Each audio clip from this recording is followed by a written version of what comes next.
Clan Otori, Brilliance of the Moon.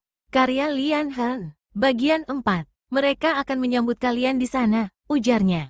Kota Kibi tidak jauh dari sini. Kami mempunyai pemimpin baru, anak buah Lord Arai. Beliau sering mengirimkan prajurit untuk melawan para bandit sepanjang tahun ini, tapi mereka selalu kalah. Terakhir kali, 2 putra pemimpin itu mati di tangan Jin Emon, sama seperti yang terjadi pada putra sulungku. Ini adiknya, Jiro. Bawalah dia bersama Anda, Lord Otori. Jiro beberapa tahun lebih muda dariku, kurus kering, namun nampak cerdas di balik wajahnya yang kotor.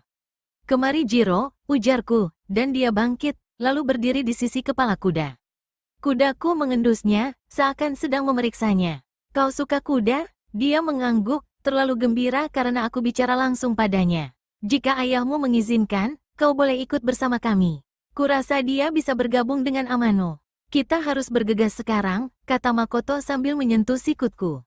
Kami membawa apa yang bisa kami bawa, ujar si petani, dan memberi isyarat pada anak buahnya. Mereka menurunkan karung dan keranjang dari bahu mereka dan mengeluarkan sedikit makanan, kue mochi, tunas pakis dan sayuran yang dipetik dari gunung, sedikit asinan buah pium, dan beberapa buah chestnut. Aku hendak menolak, tapi takut mereka tersinggung. Aku menyuruh 2 orang prajurit mengumpulkan hadiah-hadiah itu dan membawa karungnya. Ucapkan selamat tinggal pada ayahmu, kataku pada Jiro, dan melihat wajah laki-laki tua itu berusaha menahan tangis. Aku menyesali tawaranku untuk mengajak anak itu, bukan hanya bertambah 1 nyawa lagi dalam tanggunganku, tapi juga karena aku merenggut 1 tenaga lagi bagi ayahnya untuk memperbaiki sawahnya yang terbengkalai. Aku akan menyuruhnya pulang setelah kami sampai di kota. Jangan, seru ayah dan anak, keduanya berseru bersamaan, wajah anak itu memerah.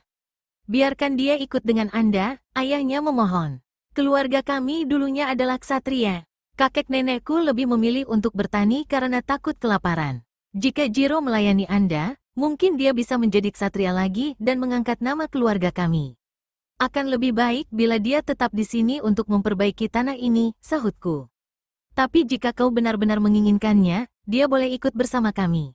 Kusuruh dia memilih kuda yang kami ambil dari para bandit, dan menyuruhnya kembali padaku jika dia telah mendapatkan kuda tunggangan. Aku ingin tahu apa yang terjadi pada Aoi yang tidak terlihat lagi sejak aku meninggalkannya dengan Joan, rasanya seperti sudah berhari-hari yang lalu. Aku dan Makoto berjalan berdampingan di depan pasukan yang letih, namun gembira. Hari ini hari yang baik, awal yang bagus, ujarnya. Kau melakukannya dengan sangat baik, meskipun aku melakukan hal yang bodoh. Aku teringat kemarahanku padanya. Kemarahan itu telah menguap. Lupakan masalah itu. Apakah kau menganggap tadi sebagai perang? Bagi prajurit yang terlatih itu adalah peperangan, jawabnya. Dan kemenangan. Karena kau telah menang, kau boleh menganggapnya sesukamu. Masih ada 3 kemenangan, 1 kali kalah, pikirku dan langsung bertanya-tanya apa begitu cara kerja sebuah ramalan. Bisakah aku menganggapnya sesuka hatiku? Aku mulai melihat betapa kuat dan berbahayanya ramalan itu, bagaimana ramalan itu telah memengaruhi hidupku terlepas apakah aku mempercayainya atau tidak. Ramalan ini telah disampaikan, aku sudah mendengarnya, dan tak bisa kuhapus dari ingatanku. Aku juga tak bisa menahan diriku untuk tidak mempercayainya. Jiro datang dengan menunggang kuda coklat kemerahan milik Amano, Ki. Menurut Lord Amano, Anda mesti mengganti kuda, dan mengirim kuda ini untukmu. Menurutnya, kuda hitam Anda tidak dapat diselamatkan. Kuda itu perlu mengistirahatkan kakinya, dan tak akan mampu ikut serta. Dan tak seorang pun di sini mampu mengurus kuda yang tidak bisa berjalan. Aku kasihan pada kuda yang pemberani dan tampan itu. Kutepuk leher Sun. Aku senang pada kuda ini. Jiro meluncur dari punggung kuda coklat kemerahan itu, dan mengambil tali kekang Sun. Ki lebih tampan, ujarnya. Kau harus memberi kesan yang baik, ujar Makoto dengan acuh tak acuh kepadaku. Kami bertukar kuda. Kuda itu mendengus dan kelihatan segar seperti baru datang dari padang rumput. Jiro mengayunkan tubuhnya menunggangi Sun, tapi begitu menyentuh pelana, Sun menundukkan kepala dan meronta, melempar Jiro terbang ke udara. Sun memperhatikan anak itu berada dalam lumpur di dekat kakinya dengan terkejut, seperti sedang berpikir, apa yang dia lakukan di bawah sana. Aku dan Makoto merasa itu sangat lucu sehingga kami tertawa terbahak-bahak. Rasakan, itulah akibatnya bila bersikap kasar padanya, kata Makoto. Jiro menertawai dirinya sendiri. Dia bangkit dan meminta maaf pada Sun yang kemudian mau ditunggangi tanpa protes. Setelah kejadian itu, Jiro sudah tidak malu-malu lagi dan mulai menjelaskan tentang daerah penting selama di perjalanan, gunung tempat tinggal para goblin, kuil yang airnya bisa menyembuhkan luka apapun, mata air di pinggir jalan yang tak pernah kering selama ribuan tahun. Aku membayangkan kalau dia juga sepertiku yang menghabiskan sebagian besar masa kecil dengan berlarian di gunung. Kau bisa membaca dan menulis, Jiro? Tanyaku. Sedikit, sahutnya. Kau harus giat belajar untuk bisa menjadi ksatria, kata Makoto sambil tersenyum. Bukankah aku hanya harus belajar cara bertarung? Aku sudah berlatih dengan tongkat kayu dan panah. Kau juga harus mendapatkan pendidikan, bila ingin menjadi lebih baik dari para bandit. Apakah Anda ksatria yang hebat, Tuan? Tanya Jiro pada Makoto. Sama sekali bukan, aku seorang biarawan. Wajah Jiro tampak keheranan. Maaf atas perkataanku tadi, tapi Anda tidak mirip biarawan. Makoto menjatuhkan tali kekang di leher kudanya dan melepas topi baja, memamerkan kepalanya yang botak. Dia mengusap kulit kepalanya dan menggantung tutup kepala itu di tali pelananya. Aku mengandalkan Lord Otori untuk menghindari pertempuran apapun hari ini. Tidak lama kemudian, kami sampai di kota terdekat. Rumah-rumah ada penghuninya dan sawah nampak lebih terpelihara, pematang telah diperbaiki dan padi mulai tumbuh. Di satu atau dua rumah yang lebih besar, lampu-lampu telah dinyalakan, memancarkan sinar jingga di kaca jendela yang sobek. Di rumah yang lainnya terlihat api di dapur yang berlantaikan tanah, aroma makanan yang berhembus dari dapur membuat perut kami bernyanyi riang. Benteng di sekeliling kota telah dibangun kembali, tapi bekas-bekas pertempuran meninggalkan dinding yang rusak di banyak tempat, pintu gerbang dan menara pengintai hangus terbakar. Kabut tipis memperlembut bentuk kerusakan. Sungai yang telah kami seberangi mengalir di sepanjang sisi kota, tak terlihat ada jembatan, tapi jelas terlihat kalau sebelumnya ada pasar terapung, meskipun sekarang lebih banyak kapal yang rusak. Jembatan tempat Jin Emon menarik pajak semula menjadi garis hidup kota ini dan makhluk itu nyaris mematikannya. Kahei sedang menunggu kami di reruntuhan pintu gerbang utama. Aku menyuruhnya dan pasukan menunggu, sementara aku melanjutkan perjalanan ke dalam kota bersama Makoto dan Jiro serta beberapa pengawal. Kahei nampak khawatir. Lebih baik aku saja yang pergi, untuk berjaga-jaga kalau ada jebakan, sarannya. Tapi aku tidak menganggap kota yang setengah hancur ini dapat membahayakan, dan merasa lebih bijaksana bila aku yang mendatangi pemimpin yang Arai tempatkan di sini jika aku mengharapkan persahabatan dan kerjasamanya. Dia akan sungkan menolak bila aku yang memintanya secara langsung. Seperti yang Kahei katakan, di kota ini tak ada kastil. Di tengah kota, di atas bukit yang landai, terdapat rumah dengan dinding dan pintu kayunya seperti baru diperbaiki. Rumahnya rusak, tapi tidak parah. Ketika kami mendekat, gerbangnya terbuka dan seorang laki-laki setengah baya keluar, diikuti oleh sekelompok kecil laki-laki bersenjata. Aku langsung mengenali orang itu. Sebelumnya dia berpihak pada Arai saat pasukan Seisu ke Inuyama, dan mendampingi Arai ke Terayama. Dia berada di ruangan tempat aku terakhir kali bertemu Arai. Seingatku, orang itu bernama Niwa. Apakah putranya yang dibunuh Jin Emon? Wajahnya tampak menua dan menyimpan garis-garis kesedihan yang masih tampak jelas. Aku menghentikan kuda dan berkata dengan lantang. Aku Otori Takeo, putra Shigeru, cucu Shigemori. Aku tak bermaksud menyerang kota ini. Aku dan istriku, Shirakawa Kaede, beserta pasukan hendak ke Maruyama, dan aku meminta bantuanmu untuk menyediakan makanan dan tempat menginap bagi kami malam ini. Aku ingat kau dengan baik, ujarnya. Sudah cukup lama sejak terakhir kali kita bertemu. Aku Niwa Junkei. Aku berkuasa di wilayah ini atas perintah Lord Arai. Apakah kau hendak bersekutu dengannya? Itu merupakan kehormatan bagiku, kataku. Segera setelah mengamankan daerah istriku, aku akan ke Inuyama untuk menanti kesediaan beliau. Tampaknya kau banyak berubah, sahutnya. Aku berutang budi padamu. Kabar angin mengatakan kau sudah membunuh Jin Emon dan bandit-banditnya. Memang benar Jin Emon dan semua anak buahnya sudah mati, kataku. Kami membawa kepala para ksatria untuk dimakamkan dengan layak. Kuharap bisa datang lebih awal agar kau terhindar dari kesedihan. Dia mengangguk, bibirnya mengatup membentuk satu garis sangat tipis hingga terlihat berwarna hitam. Kau menjadi tamuku, katanya, mencoba memompa energi dalam suaranya. Kau disambut baik di sini. Aula kami terbuka untuk pasukanmu, agak rusak, tapi atapnya masih tegak berdiri. Sisanya bisa memasang tenda di luar kota. Sedapat mungkin, kami akan menyediakan makanan yang kau perlukan. Ajaklah istrimu ke dalam rumah, pelayan perempuan akan mengurusnya. Kau dan juga pengawalmu boleh tinggal bersamaku. Dia diam sebentar, kemudian berkata dengan nada getir, mengabaikan perkataan formal dalam kesopan santunan, aku sadar kalau aku telah menawarkan hal yang tidak seharusnya kau dapatkan. Lord Arai memberi perintah untuk menahanmu.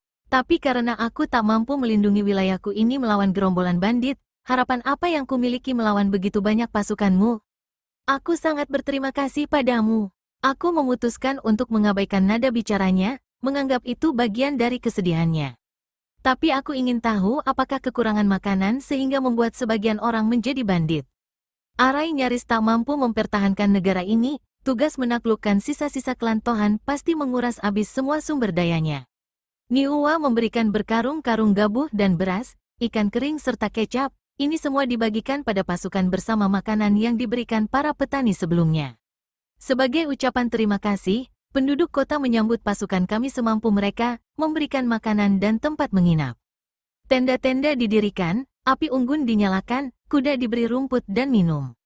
Aku berkuda melihat-lihat tenda prajurit bersama Makoto, Amano dan Jiro. Dengan semua kekurangan yang ada, pasukanku bisa beristirahat di malam pertama perjalanan. Aku berbicara pada penjaga yang Kahei pilih, lalu pada Joan dan para gelandangan yang berkemah di dekat pasukan. Tampaknya telah tumbuh ikatan yang janggal di antara mereka. Aku ingin berjaga-jaga sepanjang malam, aku bisa mendengar dari jauh bila ada pasukan yang mendekat, tapi Makoto membujukku untuk beristirahat. Jiro menuntun Sun dan kuda coklat kemerahan ke istal milik Niuwa, dan kami terus berjalan ke kediaman Niuwa. Kaede telah diantar ke sana dan disediakan kamar bersama istri Niuwa serta pelayan perempuan di rumah itu. Aku ingin sekali berduaan dengannya, tapi aku sadar kalau kemungkinannya kecil sekali keinginanku bisa dicapai. Dia akan tidur di kamar tidur perempuan, dan aku akan sekamar bersama Makoto, Kahei, dan beberapa pengawal. Mungkin kamar kami akan bersebelahan dengan kamar Niuwa dan para pengawalnya. Seorang perempuan tua yang mengaku sebagai ibu sepersusuan istri Niuwa, memandu kami ke kamar tamu. Kamarnya luas, tapi alas tidurnya sudah tua dan banyak noda serta bercak jamur di dinding. Kasa jendela masih terbuka, angin malam menghembuskan aroma bunga yang merekah dan segar, sedangkan taman kelihatan tidak terawat. Air mandinya sudah siap, Tuan, ujar perempuan tua itu lalu mengantarku ke rumah mandi yang terbuat dari kayu di ujung beranda. Aku minta Makoto berjaga-jaga di luar, kemudian menyuruh perempuan tua itu meninggalkanku. Tak ada orang yang kelihatan lebih tak berdaya darinya, tapi aku tidak mau ambil risiko apapun. Aku takut dia adalah orang Tribe yang menyamar untuk dapat membunuhku. Perempuan tua itu meminta maaf karena airnya tidak terlalu panas, dan menggerutu tentang kurangnya kayu bakar serta makanan. Sebenarnya airnya tidak hangat, tapi sudah cukup menyenangkan karena aku dapat membersihkan lumpur dan darah di badanku. Aku berendam ke dalam bak mandi, memeriksa luka yang kudapat hari ini. Aku tidak terluka, tapi ada memar yang tidak kusadari. Bagian atas lenganku tampak lebam bekas cengkraman tangan besi Jin Emon, aku ingat itu dengan jelas, tapi ada juga lebam di pahaku yang kini menghitam, aku tidak tahu apa yang menyebabkan lebam itu. Pergelangan tangan yang pernah dipelintir Akio sewaktu di Inuyama, yang kupikir sudah pulih, mulai terasa sakit lagi, mungkin karena beradu dengan tulang keras Jin Emon. Aku berpikir untuk melilitkan pembalut kulit esok. Aku membiarkan diriku tercenung selama beberapa saat dan hampir tertidur saat aku mendengar langkah kaki perempuan di luar, pintu bergeser terbuka dan Kaede melangkah masuk. Aku tahu itu Kaede dari caranya berjalan, dari aroma tubuhnya. Dia berkata, aku membawakan lampu. Pelayan itu mengatakan kalau kau mengusirnya karena dia jelek. Dia lalu membujukku untuk kemari. Cahaya di rumah mandi langsung berubah setelah dia menaruh lenteranya di lantai. Kemudian tangannya berada di punggung leherku, memijatnya untuk menghilangkan rasa pegal. Aku meminta maaf padanya atas kekasaranmu, tapi dia mengatakan kalau di tempatnya dibesarkan, seorang istri selalu merawat suaminya ketika mandi, dan aku harus melakukan hal yang sama padamu. Tradisi yang sangat bagus, kataku sambil berusaha tak mengerang keras. Tangannya bergerak memijit bahuku. Hasrat tak terbendung yang sempat kurasakan kini kembali mengalir. Sejenak, tangannya meninggalkan tubuhku dan aku mendengar desau kain sutra saat dia melepaskan pakaiannya jatuh ke lantai. Dia bersandar ke depan, jarinya menelusuri pelipisku lalu menyentuh tengkukku. Aku melompat dari bak mandi dan merengkuhnya ke dalam pelukanku. Dia sama berhasrat sepertiku. Tubuh kami terikat, menjelma menjadi satu, mengikuti gerakan hati kami. Setelah itu, akhirnya kami berbaring, meskipun lantainya basah dan kasar, saling merapatkan tubuh selama beberapa lama. Ketika angkat bicara, aku meminta maaf padanya. Sekali lagi, aku malu atas kuatnya hasratku. Dia istriku, aku memperlakukan dia seperti pelacur. Maaf, kataku, maafkan aku sangat menginginkannya, kata Kaede pelan. Tadinya aku takut kita tidak bisa bersama malam ini. Aku yang mestinya meminta maaf padamu. Aku seperti tidak punya rasa malu. Aku menariknya ke dekatku, memendamkan wajahku di rambutnya. Aku terpesona padanya, aku takut pada kekuatannya, tapi aku tak bisa menahannya dan perasaan itu membuatku bahagia lebih dari apapun. Rasanya seperti sihir, kata Kaede, sepertinya dia bisa membaca pikiranku. Terasa sangat kuat hingga aku belum mampu melawannya. Apakah cinta selalu seperti ini? Aku tidak tahu, aku tidak pernah mencintai orang lain selain kau. Aku juga, ketika berdiri, kimononya basah. Kaede menciduk air dari bak mandi dan membasuhi tubuhnya. Manami terpaksa harus mencarikan kimono kering untukku. Dia menghela napas. Sekarang rasanya aku harus kembali ke kamar. Aku akan mencoba bicara pada Lady Niwa yang dirundung kesedihan. Apa yang akan kau bicarakan dengan suaminya? Sedapat mungkin aku akan mencari tahu tentang pergerakan Arai serta berapa banyak pasukan dan wilayah yang dia kuasai. Menyedihkan sekali keadaan di sini, kata Kaede. Siapa saja dapat menaklukkan tempat ini. Apakah menurutmu kita harus mengambil alih kota ini? Hal itu sempat terpikir saat mendengar apa yang Niwa katakan di pintu gerbang. Aku juga menciduk air dari bak mandi, membasuh badanku lalu berpakaian. Bisakah kita tinggalkan beberapa prajurit di sini? Tidak juga. Sebagian masalah Arai adalah dia menaklukkan terlalu banyak wilayah dalam waktu singkat. Dia terlalu melebarkan kekuasaannya hingga melemahkan dirinya sendiri karena harus menempatkan pasukan di setiap daerah taklukan. Aku sependapat, kata Kaede, menarik kimono untuk menutupi tubuhnya dan mengikatkan sabuk. Kita harus memantapkan posisi di Maruyama dan menguatkan perbekalan. Jika tanah di sana dan di rumahku sama terbengkalainya seperti di sini, kita akan sulit memberi makan pasukan. Kita terpaksa menjadi petani lebih dulu sebelum menjadi ksatria. Aku menatapnya, rambutnya basah, wajahnya lembut. Belum pernah aku melihat dia secantik malam ini, tapi di balik kecantikannya, pemikirannya setajam pedang. Menurutku, kombinasi kedua itu dan kenyataan kalau dia adalah istriku terasa sangat erotik. Kaede menggeser pintu dan memakai sandalnya. Dia berlutut. Selamat malam, Lord Takeo, katanya dengan lembut, pura-pura malu, nyaris seperti bukan suaranya, bangkit dengan luwes, dan berjalan menjauh, pinggulnya meliuk-liuk di balik kimononya yang tipis dan basah.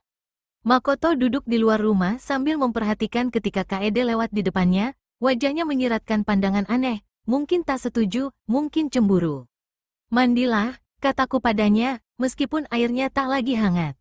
Kita harus segera bergabung dengan Niwa. Tak lama kemudian, Kahei datang untuk makan bersama kami. Si perempuan tua membantu Niwa menyajikan makanan. Aku seperti melihat senyuman yang dibuat-buat di wajahnya saat menaruh nampan di depanku, tapi aku tetap menurunkan pandangan. Kini aku sangat lapar, sulit rasanya untuk tidak langsung mengambil makanan dan menjejalkannya ke dalam mulut.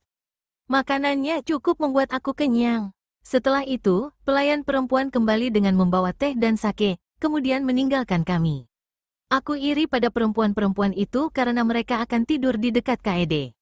Sake mengendurkan lidah Niwa. Meskipun tidak memperbaiki suasana hatinya, sake malah membuatnya kian melankolis dan berlinang air mata. Dia menerima kota ini dari Arai, berpikiran kalau kota ini bisa menjadi rumah bagi putra serta cucunya. Sekarang dia telah kehilangan putra pertamanya dan tak akan bertemu lagi dengan putra keduanya. Dalam pikirannya, kedua putranya bahkan mati secara tidak terhormat di medan perang, tapi dibunuh secara memalukan di tangan makhluk setengah manusia. Aku tak mengerti bagaimana caramu mengalahkannya, ujarnya sambil memberi tatapan yang mencemooh. Jangan tersinggung, tapi kedua putraku 2 kali lebih besar darimu, lebih tua dan lebih berpengalaman. Dia meneguk minumannya, kemudian melanjutkan lagi, tapi aku juga tak pernah mengerti bagaimana kau bisa membunuh Ida. Ada desas-desus tentang dirimu setelah kau menghilang, tentang darah aneh yang mengalir dalam dirimu yang memberimu kekuatan istimewa. Apakah itu semacam ilmu sihir? Aku sadar Kahei tegang di sampingku. Layaknya para ksatria, dia langsung tersinggung dengan pertanyaan tentang ilmu sihir itu. Menurutku, Niwa tidak bermaksud menghina. Kurasa dia terlalu sedih untuk menyadari apa yang dia ucapkan. Aku tak menjawab. Dia terus mengamatiku, tapi aku tidak menatapnya. Aku mulai mengantuk, kelopak mataku bergetar, gigiku terasa sakit.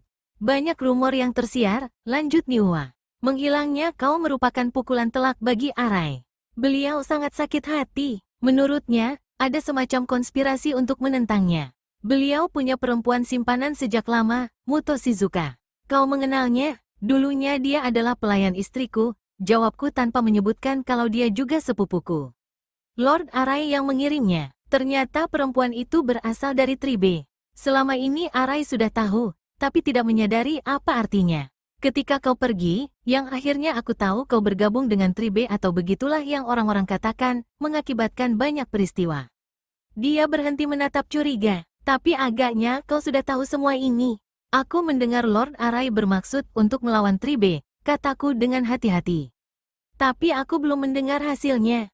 Tidak terlalu berhasil. Sebagian pengawalnya, aku tidak termasuk di antara mereka, sudah menganjurkan tadinya untuk bekerja sama dengan Tribe, seperti yang Ida lakukan. Menurut mereka, cara terbaik untuk mengendalikan Tribe adalah dengan membayarnya. Arai tidak menyukai usulan itu. Pertama, dia tidak mampu membayar dan juga itu bukan sifatnya. Dia ingin semuanya dilakukan seperti biasa dan dia tidak tahan dipermainkan. Menurutnya, Muto Shizuka, Tribe, bahkan kau, telah menipu dirinya. Aku tidak pernah bermaksud begitu, kataku. Tapi aku melihat bagaimana anggapannya mengenai tindakanku. Aku harus meminta maaf padanya. Begitu urusan di Maruyama selesai, aku akan menemuinya. Apakah beliau di Inuyama? Arai menghabiskan musim dinginnya di sana dan bermaksud kembali ke Kumamoto dan menyapu bersih para pemberontak di sana, bergerak ke timur untuk menyatukan tanah yang dulunya milik Noguchi, kemudian meluaskan kampanyenya melawan Tribe, dimulai dari Inuyama. Niwa menuang lagi sake untuk kami semua dan meneguk habis secawan penuh. Tapi itu seperti mencoba menggali ubi, terbenam jauh lebih dalam dari yang kau duga. Tak peduli betapapun hati-hatinya kau mencoba mengangkatnya, pasti ada bagian-bagian yang putus dan mulai menumbuhkan tunas baru lagi. Aku membuat beberapa anggota Tribe di sini keluar dari persembunyiannya, salah satu dari mereka menjalankan tempat pembuatan sake, sedangkan yang lainnya seorang pedagang skala kecil dan rentenir. Tapi yang kudapat hanya beberapa orang tua, pimpinan boneka, tidak lebih.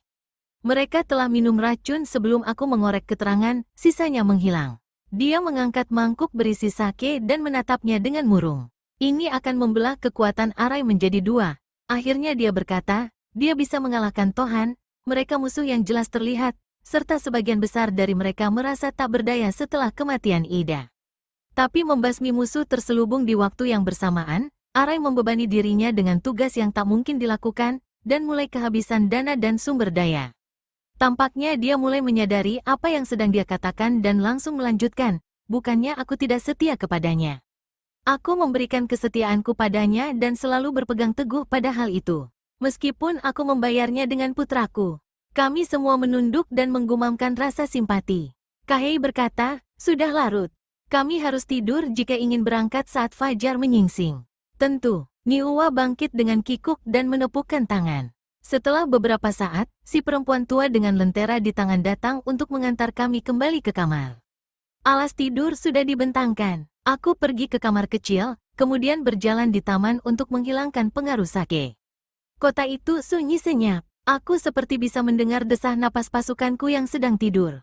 Teriakan burung hantu terdengar dari pepohonan di sekitar kuil, dan di kejauhan terdengar lolongan anjing. Bentuk bulan pada bulan keempat nampak rendah di langit, sedikit gumpalan awan melayang melewatinya. Langit berkabut, hanya bintang yang paling terang yang dapat terlihat. Aku memikirkan tentang semua yang Niwa katakan. Dia benar, hampir tidak mungkin mengenali jaringan yang dibangun Tribe di seluruh 3 negara. Tapi Shigeru telah melakukannya, dan aku punya catatannya. Aku kembali ke kamar. Makoto sudah tidur. Kahei sedang berbincang dengan 2 anak buahnya yang datang untuk berjaga. Dia mengatakan padaku kalau dia juga menempatkan 2 orang untuk mengawasi kamar Kaede. Aku berbaring, berharap Kaede ada di sisiku, bahkan sempat berpikir untuk memanggilnya, kemudian aku tertidur pulas. Tidak ada kejadian apapun selama beberapa hari perjalanan kami ke Maruyama. Berita kematian Jin Emon dan kekalahan gerombolan banditnya tersiar jauh sehingga kami disambut dengan baik. Kami bergerak cepat di malam yang singkat serta siang yang panjang, memanfaatkan cuaca yang bersahabat sebelum hujan mengguyur bumi. Selama perjalanan, Kaede menjelaskan tentang latar belakang wilayah yang akan segera menjadi wilayah kekuasaannya.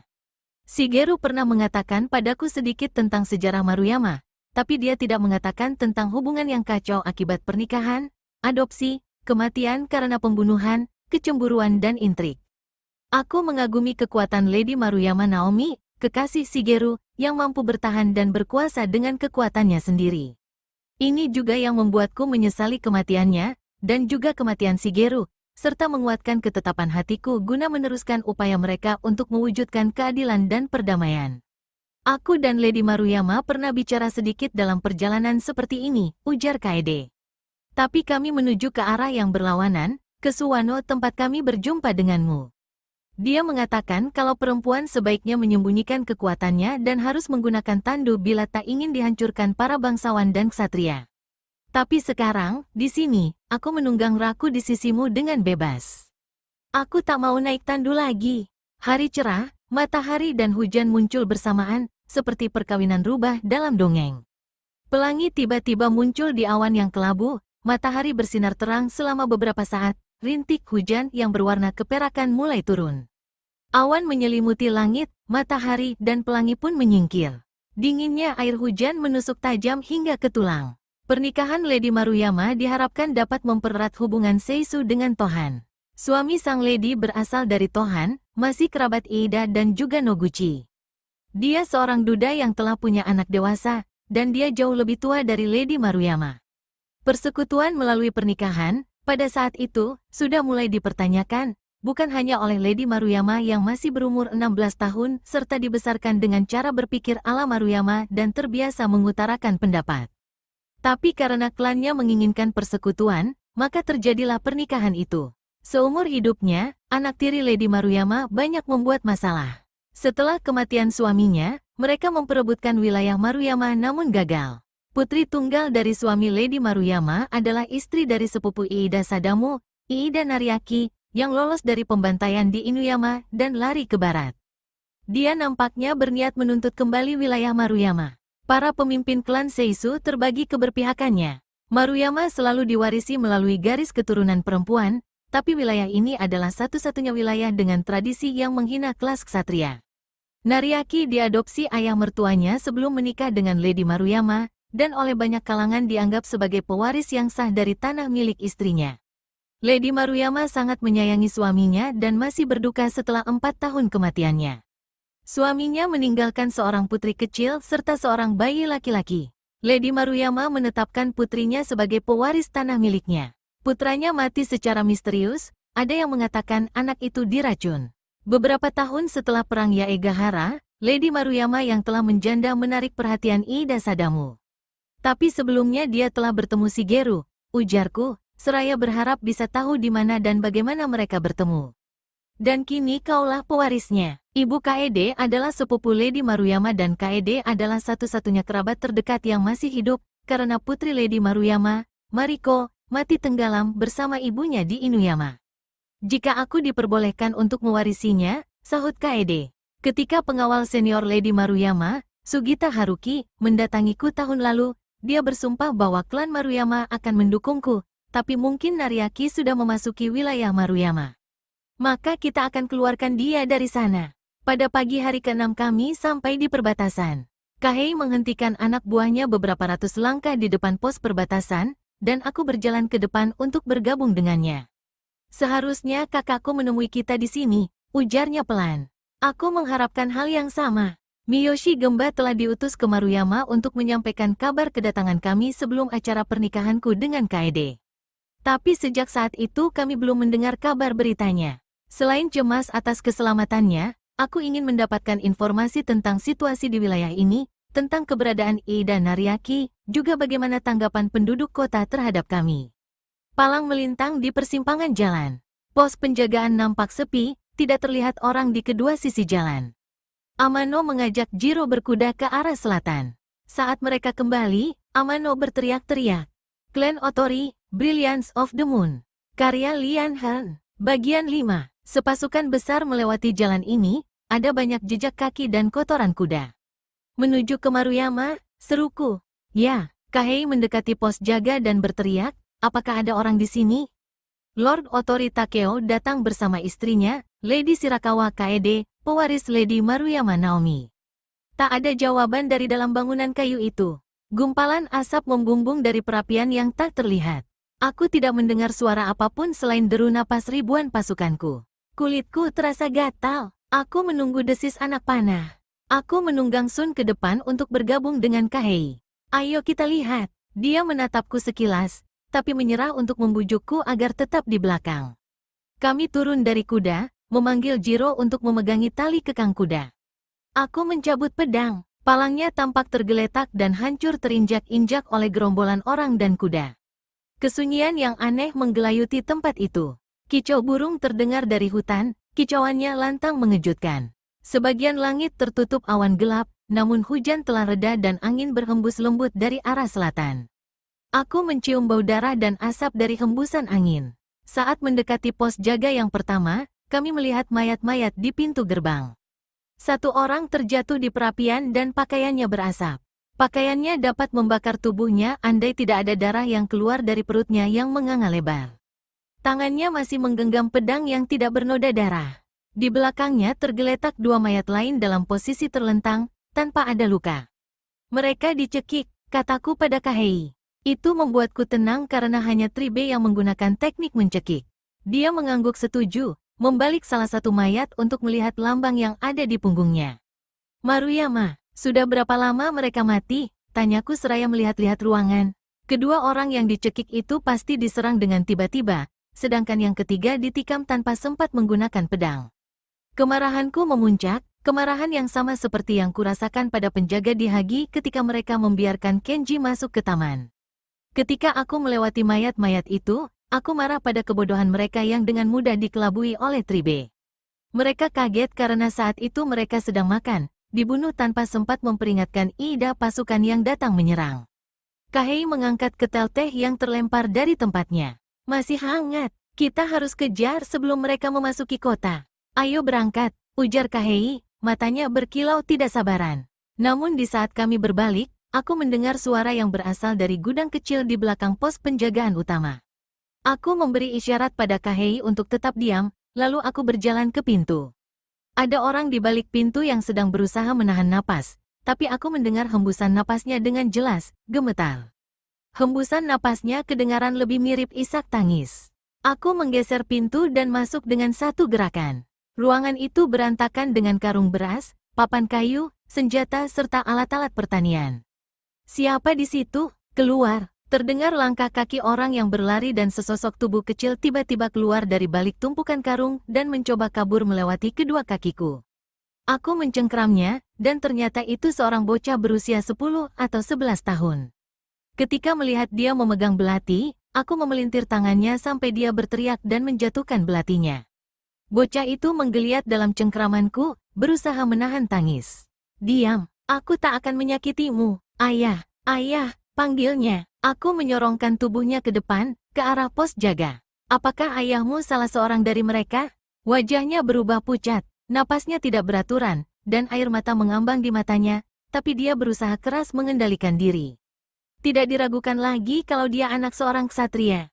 Dia melihat ke mayat laki-laki yang sedang dijauhkan dari perapian oleh Kahei dengan tatapan mata yang nanar, kemudian mengangguk. Wajahnya berubah menjadi hijau. Aku tarik dia keluar pintu agar dia bisa muntah di luar. Ada sedikit sisa teh di ketel. Kahei menuangnya ke salah satu mangkuk yang masih utuh lalu menyodorkannya pada bocah itu. Apa yang terjadi? Tanyaku.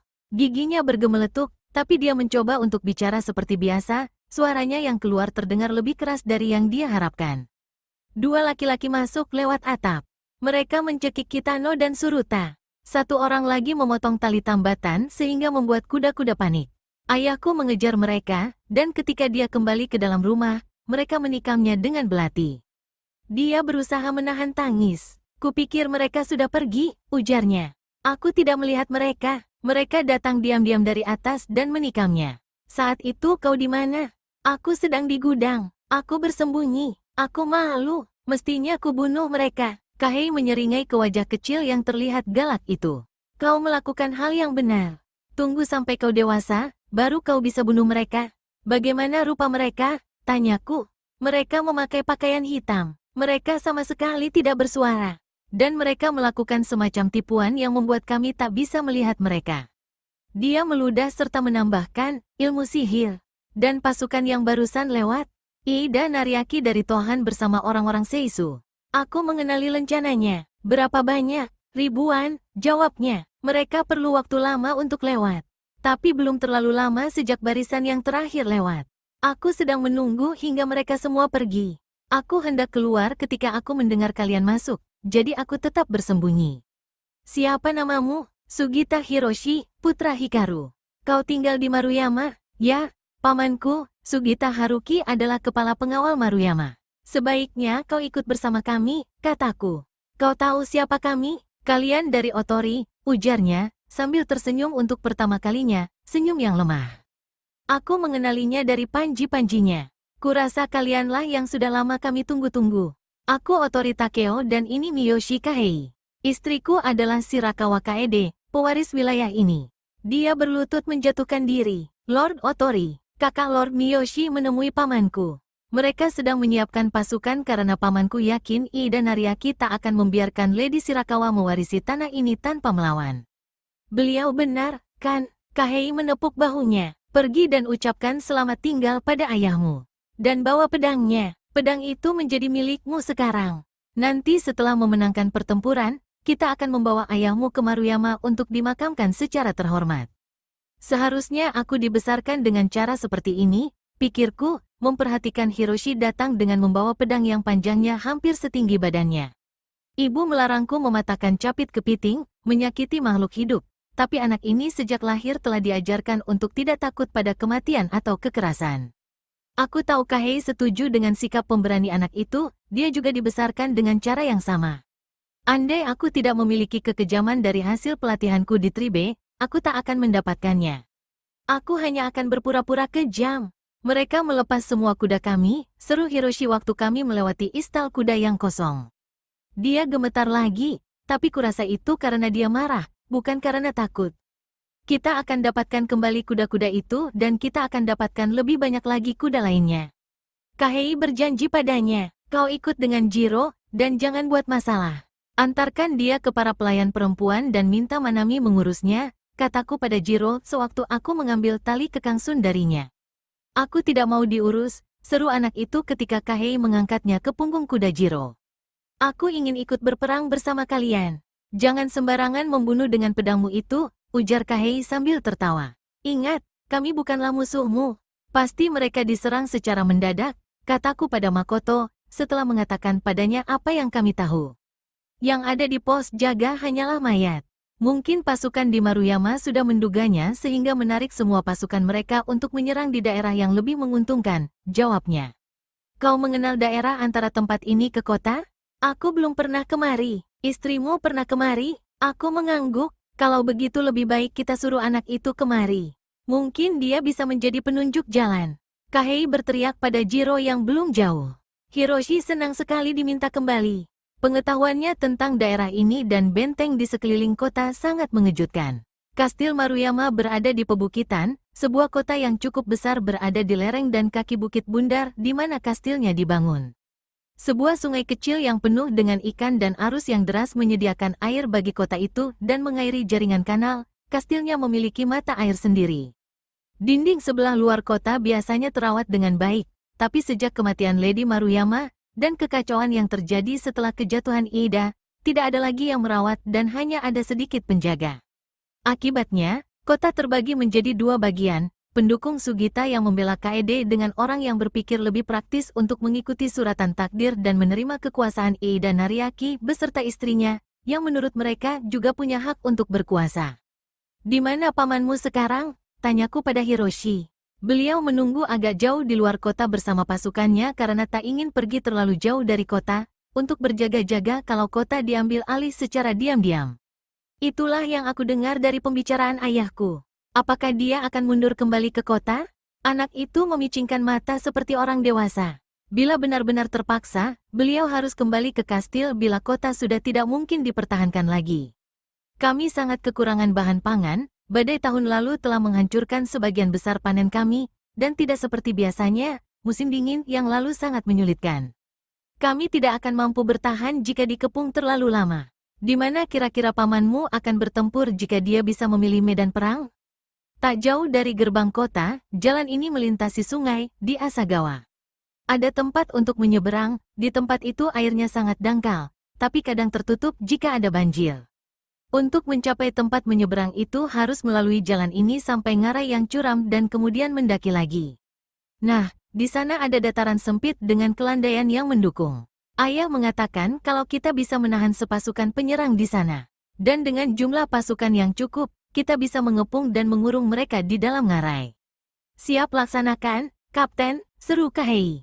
Ingatkan aku untuk mengajakmu dalam setiap peperangan. Aku hanya mengenal wilayah sini, ujar Hiroshi, tiba-tiba menjadi pemalu. Tapi ayahku mengajarkan kalau dalam pertempuran, orang harus benar-benar mengenal wilayah tersebut. Dia pasti akan bangga padamu, kataku. Tampaknya rencana terbaik kami adalah segera bergegas dan berharap bisa menjebak pasukan penyerang di depan kami ke dalam ngarai. Bahkan jika Sugita sudah mundur ke kota, kami bisa menyerang orang-orang itu dengan tiba-tiba dari belakang. Aku mempunyai satu pertanyaan lagi untuk anak itu.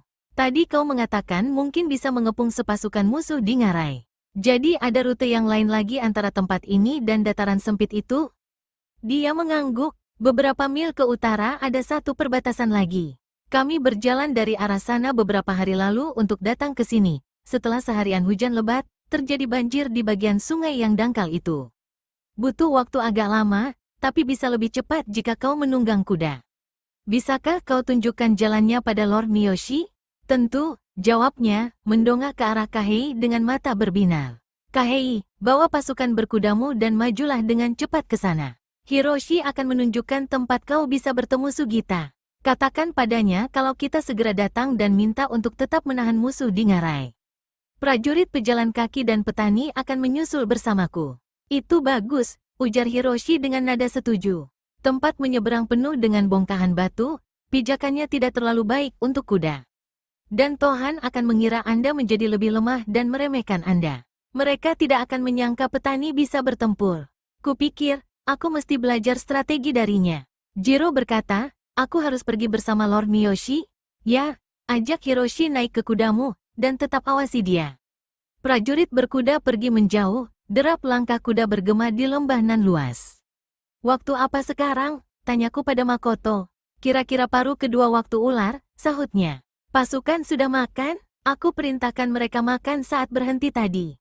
Kalau begitu kita bisa langsung bergerak. Perintahkan mereka berangkat sekarang, aku akan ke belakang barisan untuk memberitahukan kepala pelayan dan istriku. Aku akan langsung bergabung denganmu begitu selesai berbicara dengan mereka. Makoto membelokkan kudanya, tapi sebelum bergerak, dia menatap sekilas ke langit, hutan, dan lembah. Hari yang indah, ujarnya pelan. Aku mengerti maksudnya. Hari baik untuk mati. Tapi tak seorang pun dari kami berdua ditakdirkan mati hari ini, meskipun takdir itu berlaku bagi sebagian yang lainnya. Kudaku berjalan santai menyusuri sepanjang barisan pasukan yang sedang beristirahat, sambil memberi perintah untuk bergerak dan memberitahukan pimpinan mereka tentang rencana kami. Mereka bangkit dengan penuh semangat, terutama saat kukatakan siapa musuh utama kami. Mereka berteriak sekuat tenaga karena diberi kesempatan membalas dendam pada Tohan atas kekalahan dalam perang Yaegahara, kekalahan di Yamagata, serta penindasan selama bertahun-tahun. Kaede dan para pelayan perempuan sedang menunggu di bawah pepohonan, dan seperti biasa Amano bersama mereka. Kami akan pergi bertempur, kataku pada Kaede. Pasukan Ii dan Nariaki menyerang perbatasan di depan kita. Kahei sudah lebih dulu ke daerah dekat musuh berada. Tempat di mana kami berharap dia bisa bertemu dengan kakaknya, Gemba, dan Lord Sugita. Amano akan membawamu ke hutan dan kau harus tetap di sana sampai aku jemput. Amano menunduk. Kaede seperti ingin bicara, tapi kemudian dia juga menunduk. Semoga Sang Pengasih menyertaimu, bisiknya sambil menatap wajahku. Dia agak membungkuk dan berkata, suatu hari nanti aku akan maju ke medan perang di sisimu. Jika aku tahu kau dalam keadaan aman, aku bisa berkonsentrasi penuh dalam bertempur, sahutku. Lagi pula, kau harus melindungi catatan itu. Manami berkata dengan wajah cemas, medan perang bukanlah tempat bagi perempuan. Ya, benar, sahut Kaede. Aku hanya akan menjadi penghalang. Tapi betapa inginnya aku terlahir sebagai laki-laki. Kegigihannya membuatku tertawa. Malam ini kita akan tidur di Maruyama, aku berseru kepadanya. Seharian aku membayangkan wajahnya yang bersemangat dan pemberani. Sebelum meninggalkan biara, Kaede dan Manami membuat umbul-umbul dengan lukisan burung bangau Otori, Sungai Putih Shirakawa serta Bukit Maruyama dan sekarang kami membentangkannya saat berjalan ke lembah itu. Meskipun kami sedang pergi berperang, aku tetap melihat-lihat keadaan daerah di luar kota. Tanahnya nampak cukup subur dan mestinya sudah diairi dan ditanami, namun bendungan dan saluran irigasinya tersumbat rumput ilalang dan lumpur. Selain tanda-tanda daerah yang terbengkalai, pasukan di depan kami sepertinya telah memporak-porandakan pertanian dan apapun yang mereka temui. Anak-anak menangis di tepi jalan, rumah dibakar dan di sana-sini mayat bergelimpangan, dibunuh tanpa alasan yang jelas, tubuh mereka tergeletak di tempat mereka dibunuh. Sepanjang waktu kami melewati pertanian atau desa kecil, mereka yang masih hidup dan bocah laki-laki keluar untuk bertanya pada kami. Begitu mengetahui kalau kami mengejar pasukan Tohan, mereka langsung meminta izin untuk ikut, mereka bergabung dengan penuh semangat, menambah jumlah pasukan kami hingga mencapai ribuan. Tepat saat lewat tengah hari, mungkin hampir memasuki waktu kambing, dari depanku dengar suara-suara yang sekian lama terngiang di kepalaku, benturan baja, dengkingan kuda, teriakan peperangan, jeritan orang yang terluka. Aku memberi isyarat pada Makoto, dan dia pun memerintahkan pasukan berhenti. Sun berdiri tegak, memasang telinga dengan waspada, mendengarkan penuh seksama seperti halnya aku. Dia diam, seolah mengerti kalau semua harus diam. Sugita pasti sudah bertemu dengan musuh di sana, seperti yang bocah itu katakan, gumam Makoto. Tapi mungkinkah Kahei telah bertemu dengannya? Siapapun itu, pastinya terjadi pertempuran yang dahsyat, sahutku. Jalan menurun yang ada di hadapan kami menuju ke ngarai buntu. Pucuk pohon melambaikan daun hijaunya yang baru tumbuh di bawah sinar mentari musim semi. Suara pertempuran itu tidak terlalu keras, namun aku juga tidak bisa mendengar kicau burung. Pasukan pembawa umbul-umbul akan berjalan lebih dulu denganku, ujarku. Kau jangan maju, tetap berada di tengah, di tempat yang lebih aman. Kau bisa menjadi sasaran empuk para pemanah. Ini pertempuranku, sahutku, sudah sepantasnya aku maju lebih dulu. Kalimat itu mungkin terdengar tenang dan teratur, namun sesungguhnya aku tegang, tidak sabar untuk segera memulainya dan juga tidak sabar untuk segera mengakhirinya. Ya, ini memang pertempuranmu, dan kami semua berperang karenamu. Itulah alasan yang kuat bagi kami untuk tetap menjaga dan juga melindungimu. Aku membelokkan kuda dan berbalik menghadap pasukanku. Aku rasakan gelombang penyesalan bagi mereka yang akan menemui ajal. Namun setidaknya aku telah memberi mereka kesempatan untuk mati secara terhormat, memperjuangkan tanah dan keluarga mereka. Aku memanggil pasukan pembawa umbul-umbul dan mereka pun bergerak maju, umbul-umbul berkibar di terpa angin. Kutatap gambar bangau putih dan berdoa pada arwah Shigeru. Aku merasakan rohnya merasuki diriku, menyelinap ke balik kulitku, menyatu dalam otot dan tulangku. Aku menarik jatuh dan bilahnya memantulkan cahaya. Pasukanku bereaksi dengan teriakan dan sorak-sorai. Aku membelokkan Sun yang melangkah dengan gagah, tenang dan bersemangat, seakan-akan kami sedang berjalan di padang rumput. Kuda di sebelah kiriku nampak terlalu bersemangat, menarik tali kekangnya serta berusaha melawan. Aku merasakan tegangnya otot tubuh penunggangnya saat mengendalikan kuda dengan satu tangan sementara tangan yang satunya lagi mempertahankan agar umbul-umbul tetap berkibar. Jalanan mulai gelap saat kami menurun melewati pepohonan. Permukaan tanahnya memburuk, seperti perkiraan Hiroshi, pasir halus bercampur lumpur menyelimuti bebatuan, lalu bebatuan besar dengan banyak lubang akibat gerusan banjir. Jalannya setiap saat bisa berubah menjadi sungai jika turun hujan. Kami melambatkan langkah kuda. Selain kencangnya suara pertempuran itu, aku mendengar gemuruh sungai. Di hadapan kami tampak jelas jurang di balik dedaunan, dan sebuah jalan terlihat dari bawah pepohonan di bantaran yang panjangnya beberapa ratus kaki sebelum dangkalan sungai. Kemudian terlihat pasukan yang sedang bertempur, mereka terlihat seperti siluet dalam terangnya sinar mentari. Semula aku hendak mengerahkan para pemanah, tapi begitu melihat pertempuran di depan kami, panah mereka bisa membunuh musuh sama banyaknya dengan pasukan sekutu kami. Pasukan Sugita telah menggiring pasukan musuh dari tanah lapang dan perlahan-lahan sedang mendesak mereka ke sungai. Bahkan saat kami mendekat, beberapa orang musuh berusaha menerobos dan melarikan diri, berteriak-teriak untuk memperingatkan pimpinannya. Makoto mengangkat trompet kerang peperangan dan segera meniupnya, bunyinya yang menakutkan menggema dari dinding ngarai hingga ke seberang sungai. Gemanya disahuti oleh pantulan gema dari arah seberang. Sesaat keadaan senyap, kemudian gemuruh memecah kesunyian, dan kami sudah berada di antara musuh. Pertempuran telah dimulai. Hanya para pencatat kejadian bersejarah yang dapat mengatakan apa yang terjadi dalam peperangan itu, dan kemudian mereka hanya menyebut pemenangnya. Orang yang berada di tengah-tengah kabut peperangan seperti ini tidak akan tahu siapa calon pemenangnya. Bila dilihat dari atas, dengan mata elang, maka yang terlihat hanyalah potongan kain warna-warni yang bergetar, perisai dan umbul-umbul, darah dan baja, indah sekaligus menakutkan. Semua prajurit menjadi kalap, apalagi yang dapat dilakukan selain menghadapi musuh yang ada di depan mata dan melakukan apa yang sedang kami lakukan. Aku segera menyadari kalau pertempuran melawan para bandit waktu itu sama sekali tidak ada artinya. Yang kami hadapi saat ini adalah pasukan yang kuat, gabungan antara Tohan dan Seisu, bersenjata lengkap, garang serta licik. Pasukan musuh melihat lencana burung bangau dan segera menyadari siapa yang ada di belakang mereka. Membunuhku untuk membalaskan dendam Iida Sadamu merupakan tujuan utama separuh pasukan mereka. Saran Makoto agar aku berlindung di tengah pasukan nampaknya sangat masuk akal. Aku mengalahkan 3 prajurit, dan hanya bisa selamat dari prajurit yang keempat karena ketepatan Sun mengelak sebelum Makoto datang mendekat. Dengan menggenggam tongkat layaknya sebatang lembing, Makoto menghantam prajurit keempat tepat di bawah dagu, menjatuhkan orang itu dari atas pelana. Seorang petani anggota pasukan kami melompat ke atas prajurit yang terjatuh dan menggorok lehernya dengan arit. Aku mendorong Sun bergerak ke depan. Dia bergerak mengikuti nalurinya untuk menemukan jalan di antara keramaian, selalu berbalik di saat yang tepat sehingga menguntungkan posisiku.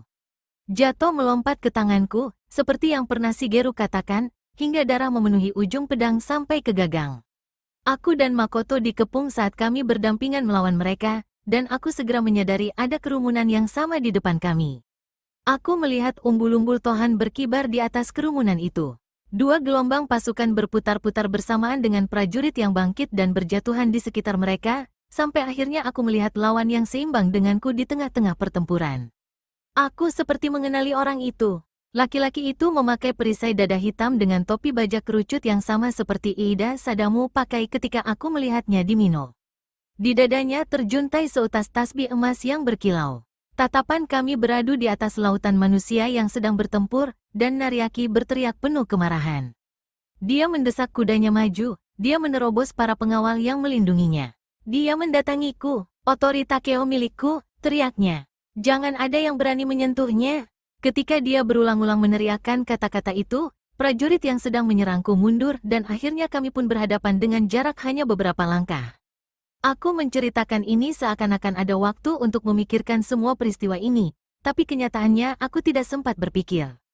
Dalam sekejap, adegan-adegan ini kembali memenuhi benakku. Dia berada di depanku, berteriak sambil menghina, tapi aku hampir tidak mendengar apa yang dia katakan. Dia menjatuhkan tali kekang di leher kuda dan mengangkat pedang dengan 2 tangan. Kudanya lebih besar dari Sun, dan dia besar seperti Iida, jauh lebih besar daripada aku.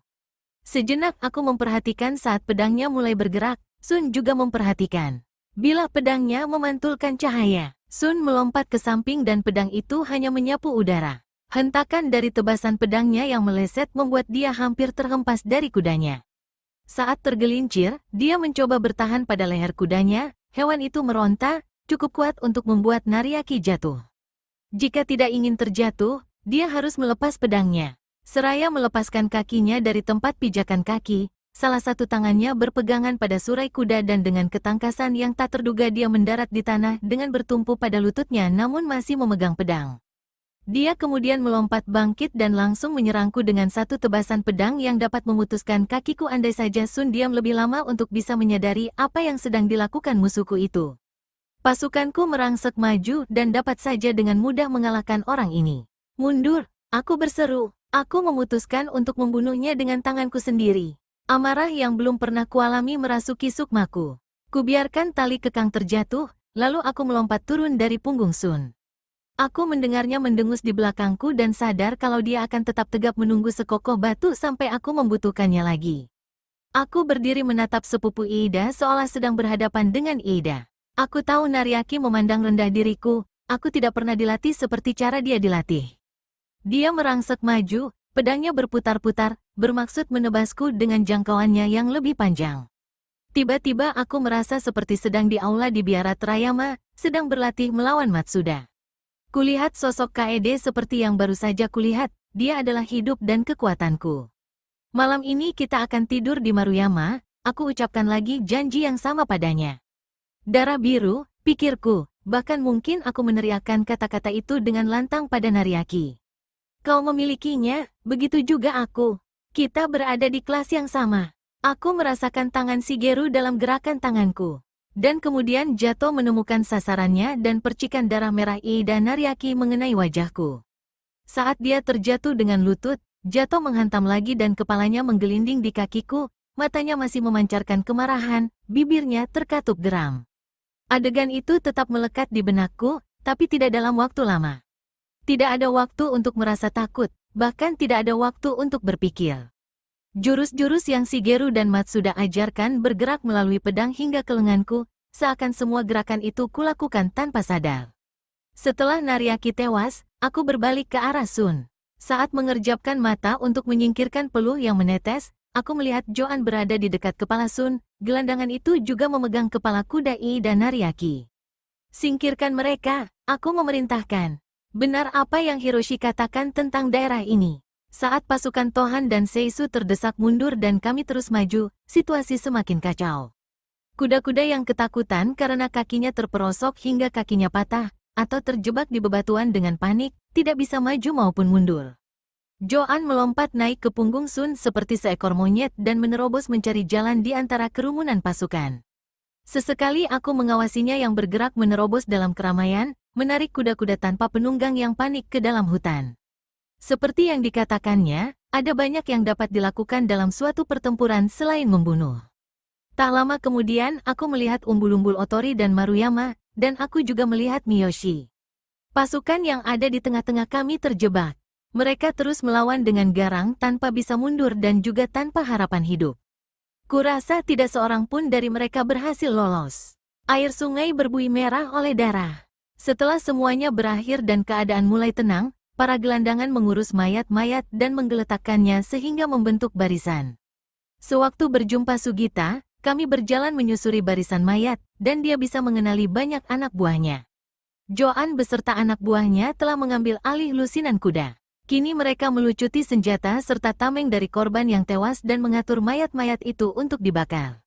Hari berlalu tanpa aku sempat memperhatikan waktu. Pasti sudah masuk waktu anjing, pertempuran tadi pasti telah berlangsung setengah hari. Pasukan kami kira-kira sama banyaknya dengan musuh, kurang dari 2.000 orang. Tapi seluruh pasukan Tohan tewas, sementara kami hanya kehilangan kurang dari 100 orang dan sekitar 200 orang luka-luka. Joan mengembalikan Sun kepadaku, dan bersama Sugita, kami menunggang kuda masuk ke dalam hutan di mana Kaede sedang menunggu. Dengan cakap, Manami mengatur orang-orang untuk mendirikan kemah sambil menyalakan api unggun untuk merebus air. Kaede berlutut dengan tegak di atas karpet di bawah pepohonan. Kami bisa melihat sosoknya dipayungi bayangan warna abu-abu keperakan dari batang pohon, dan rambut menyelubungi tubuhnya. Saat mendekat, aku melihat matanya terpejam. Manami menghampiri kami, matanya berbinar cerah dengan kelopak kemerahan. Sedari tadi Lady berdoa, bisiknya. Lady duduk begitu sejak kalian bertempur. Aku turun dari kuda dan memanggil namanya. Kaede membuka mata, rasa gembira dan lega terpancar di wajahnya. Dia menundukkan kepala, bibirnya menggumamkan rasa terima kasih tanpa suara. Aku berlutut di hadapannya, Sugita melakukan hal yang sama. Kita menang besar, ujar Sugita. Ida Nariaki sudah mati dan kini tidak ada yang dapat menghentikanmu menguasai Maruyama. Aku haturkan terima kasih yang sedalam-dalamnya atas kesetiaan dan keberanianmu, kata Kaede padanya dan kemudian berpaling ke arahku. Kau terluka? Kurasa tidak. Kegilaan selama pertempuran mulai menghilang dan sekujur tubuhku terasa sakit. Telingaku berdengung dan bau anyir darah serta kematian melekat membuatku mual. Kaede terlihat sangat bersih dan suci hingga nyaris seperti tidak nyata. Aku berdoa demi keselamatanmu, katanya dengan pelan. Kehadiran Sugita membuat sikap kami berdua menjadi canggung. Silakan minum teh, Manami mendesak kami. Aku sadar mulutku kering, bibirku lekat dengan darah. Kami sangat kotor, kataku, tapi dia langsung menaruh mangkuk di tanganku dan aku meminumnya dengan senang hati.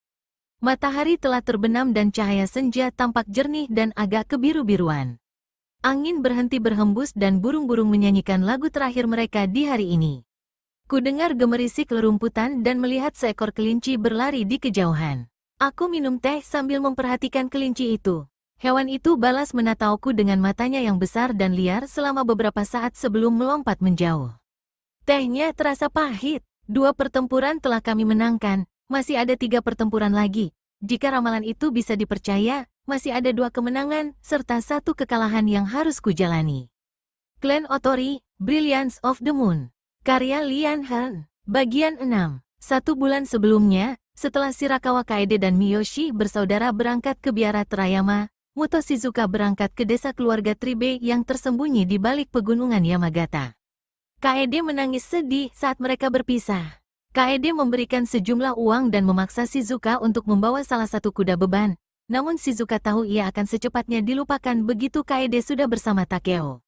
Shizuka merasa khawatir meninggalkan Kaede yang telah mengambil keputusan dengan terburu-buru untuk menikah dengan Takeo. Shizuka berkuda tanpa bicara, tiada henti memikirkan kegilaan cinta mereka dan juga akibat yang akan tuannya hadapi dengan pernikahan itu. Ia tidak ragu kalau mereka pasti jadi menikah. Nasib telah mempertemukan mereka lagi, tidak ada yang dapat menghentikan mereka berdua. Tapi Shizuka takut atas keselamatan mereka berdua begitu Arai mendengar kabar itu. Dan saat pikirannya melayang pada Lord Fujiwara, ia merasa sekujur tubuhnya menggigil meskipun saat itu matahari musim semi bersinar cerah. Ia sadar kalau Lord Fujiwara akan merasa terhina dan murka atas pernikahan itu. Shizuka takut membayangkan apa yang akan Fujiwara lakukan untuk membalas dendam. Suasana hati Kondo yang juga menunggang kuda tak lebih baik dari Shizuka. Dia nampak menderita dan kesal karena dengan tiba-tiba dipecat. Beberapa kali dia berkata, seharusnya dia mempercayaiku. Setelah semua yang aku lakukan untuknya. Lagi pula, aku telah bersumpah setia padanya. Aku tak akan menyakitinya. Dia juga telah tersihir oleh pesona Kaede, pikir Shizuka. Kondo merasa tersanjung dengan ketergantungan Kaede padanya. Kaede yang sering berpaling padanya, kini berpaling pada Takeo. Dia mengusir kita atas perintah Takeo, kata Shizuka pada Kondo. Takeo benar, dia tidak boleh mempercayai kita. Sungguh menyebalkan, ujar Kondo murung. Kini aku harus kemana? Aku senang bisa bersama Lady Shirakawa. Aku betah tinggal di tempat itu. Dia mendongak dan menghirup udara. Mungkin keluarga Muto punya perintah baru untuk kita berdua, sahut Shizuka singkat. Aku semakin tua, gerutu Kondo. Aku tak keberatan untuk hidup tenang dan memberi kesempatan pada generasi muda. Andai saja jumlah mereka ada lebih banyak. Kondo memalingkan wajah dan tersenyum getir pada Shizuka. Ada sesuatu dalam tatapannya yang membuat Shizuka merasa tidak nyaman, semacam kehangatan di balik sikap sinis. Dengan tetap menjaga sikap, Kondo mencoba menggoda Shizuka. Sejak Kondo menyelamatkan Shizuka dalam perjalanan ke Shirakawa tahun lalu, timbul rasa risih di antara mereka. Shizuka sangat berterima kasih pada Kondo dan sepintas pernah berpikir untuk berhubungan dengannya. Tapi setelah menjalin asmara dengan tabib Ishida, tabibnya Lord Fujiwara, dia tidak menginginkan siapapun selain tabib itu. Shizuka berpikir dengan penuh penyesalan karena hubungannya dengan tabib itu hampir tak mungkin dilanjutkan. Pernikahan Kaede telah menjauhkan ia dari Ishida untuk selamanya. Shizuka benar-benar tidak tahu bagaimana dapat bertemu dengan tabib itu lagi. Kata-kata perpisahan tabib itu begitu hangat, Ishida meminta Shizuka agar segera kembali, seakan mengatakan kalau dia akan merindu. Tapi bagaimana ia bisa kembali pada tabib itu bila ia tak lagi melayani serta menjadi bagian dari rumah tangga Kaede? Sejauh ini hubungan mereka berlangsung secara diam-diam, tapi bila sampai Fujiwara tahu, Shizuka mencemaskan keselamatan kekasihnya itu. Pikiran kalau ia tak akan pernah bertemu lagi dengan laki-laki yang baik hati serta pandai itu membuat Shizuka putus asa. Aku sama buruknya seperti Kaede, pikirnya. Tak seorang pun bisa lolos dari panasnya api cinta, berapapun usianya. Mereka melewati Yamagata dan berjalan menuju desa tempat mereka akan menginap. Kondo mengenal pemilik penginapannya, bahkan mungkin mereka masih saudara, pikir Shizuka tanpa berminat mencari tahu. Seperti yang Shizuka takutkan, Kondo memberi isyarat yang jelas kalau dia ingin tidur dengannya. Kekecewaan nampak di mata laki-laki itu ketika ia berdalih kelelahan. Kondo tidak mendesak atau memaksa, meskipun dia bisa. Shizuka merasa sangat berterima kasih, dan kemudian ia merasa menyesal. Keesokan harinya, setelah mereka meninggalkan kuda di penginapan dan mulai mendaki pegunungan yang terjal dengan berjalan kaki, Kondo berkata, "Mengapa kita tidak menikah saja? Kita bisa jadi tim yang hebat. Kau mempunyai 2 putra, kan? Akan kuanggap mereka sebagai anakku. Kita belum terlalu tua untuk punya anak lagi. Keluargamu pasti menyetujuinya." Shizuka merasa semangatnya langsung lenyap mendengar itu, terutama karena ia tahu kemungkinan keluarganya akan setuju. "Kau belum menikah?" tanya Shizuka. Hal itu tampak mengejutkan, dilihat dari usianya. "Aku pernah menikah dengan perempuan Kuroda saat usiaku 17 tahun. Dia meninggal beberapa tahun lalu. Kami tidak mempunyai anak." Shizuka melirik, ingin tahu apakah Kondo sedih atas kematian istrinya. Kondo berkata, dia seorang perempuan yang sangat tidak bahagia. Dia tidak terlalu waras. Selama bertahun-tahun dia tersiksa oleh imajinasinya yang mengerikan dan menakutkan. Dia sering melihat hantu dan setan. Keadaannya tidak begitu buruk saat aku berada di sisinya, namun aku sering melakukan perjalanan karena tugas. Aku bekerja sebagai mata-mata untuk keluarga ibuku, keluarga Kondo, yang telah mengurusku sejak kecil. Suatu ketika aku menempuh perjalanan jauh dan terlambat pulang karena cuaca buruk. Ketika aku belum pulang pada waktu yang diperkirakan, dia sudah gantung diri. Untuk pertama kalinya tak terdengar nada sinis dalam suaranya. Shizuka merasakan kesedihan Kondo yang sebenarnya dan tanpa sadar ia merasa terharu. "Mungkin dia dididik terlalu keras," ujar Kondo. "Aku sering bertanya pada diriku apa yang akan kulakukan pada anak-anakku. Dalam banyak hal, aku lega tidak punya anak. Saat kau kecil, semuanya nampak seperti sebuah permainan," ujar Shizuka. "Dulu aku bangga pada kemampuan yang kumiliki dan meremehkan orang lain karena tidak memilikinya. Kau tak bisa mempertanyakan bagaimana cara kau dibesarkan, memang begitu adanya. Kau berbakat, kau adalah keponakan dan cucu tetua Muto. Menjadi seorang Kuroda tidaklah mudah. Dan jika kau tak punya bakat, latihan akan menjadi sangat sulit." Kondo berhenti bicara sejenak dan melanjutkan dengan pelan, "Mungkin juga istriku terlalu sensitif. Tidak ada yang dapat mengikis habis sifat dasar orang. Kurasa begitu, aku turut berduka atas kematiannya. Itu sudah lama berlalu, namun kejadian itu jelas membuatku mempertanyakan banyak hal yang selama ini diajarkan kepadaku, dan aku tidak pernah mengatakan ini pada banyak orang. Ketika kau menjadi bagian dari Tribe, kau harus patuh, hanya itu. Seandainya Takeo dibesarkan oleh Tribe, mungkin dia bisa mempelajari kepatuhan seperti kita," ujar Shizuka, seolah menyuarakan pikirannya. "Dia tidak mau diperintah dan tak mau dikekang. Lalu apa yang Kikuta lakukan? Menyerahkannya pada Akio untuk dilatih seolah dia anak usia 2 tahun. Mereka hanya bisa menyalahkan diri mereka sendiri atas kepergian Takeo. Shigeru tahu cara untuk mengendalikannya sejak awal, dan dia mendapatkan kesetiaan Takeo yang rela berbuat apa saja untuknya. Seperti kita semua juga akan melakukan untuknya." Tiba-tiba Shizuka sadar telah memikirkan hal itu dan berusaha menyembunyikannya. Dia mempunyai banyak rahasia tentang Shigeru yang tak diketahui orang lain, dan ia takut Kondo tahu itu. "Apa yang Takeo lakukan cukup masuk akal," ujar Kondo, "bila kau pikirkan lagi.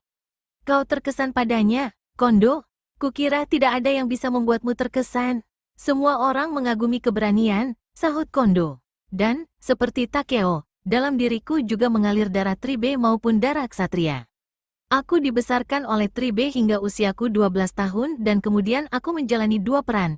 Di satu sisi aku adalah ksatria, sedangkan di sisi lain aku seorang mata-mata. Aku bisa memahami konflik batin yang dia hadapi." Selama beberapa saat mereka berjalan dalam kesunyian, kemudian Kondo berkata, "Lagi pula, kurasa kau tahu kalau aku terkesan pada dirimu." Sikap Kondo lebih santai hari ini, lebih terbuka tentang perasaannya. Shizuka menyadari betul hasrat Kondo pada dirinya, dan begitu muncul rasa kasihannya, akan semakin sulit untuk melawannya. Sebagai gundik arai atau sebagai pelayan Kaede, Ia memiliki status dan perlindungan, tapi kini tidak ada yang tersisa dari dirinya selain kemampuan yang ia miliki, dan laki-laki yang telah menyelamatkan hidupnya ini yang tidak terlalu buruk untuk dijadikan suami. Tidak ada alasan untuk menolak ajakan Kondo, maka setelah mereka selesai makan, sekitar tengah hari, Shizuka menerima ajakan Kondo untuk tidur dengannya.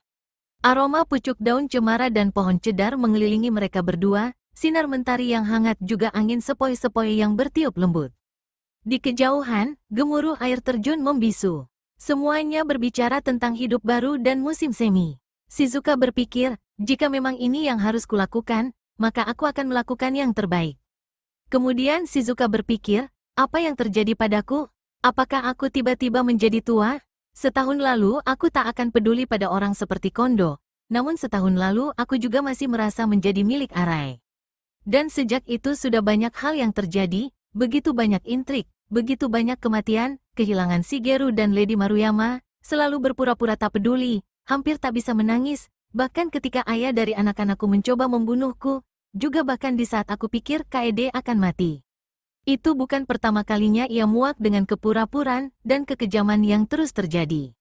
Ia memikirkan keinginan Shigeru untuk mewujudkan kedamaian dan keadilan, juga memikirkan Ishida yang berusaha untuk menyembuhkan, bukan membunuh.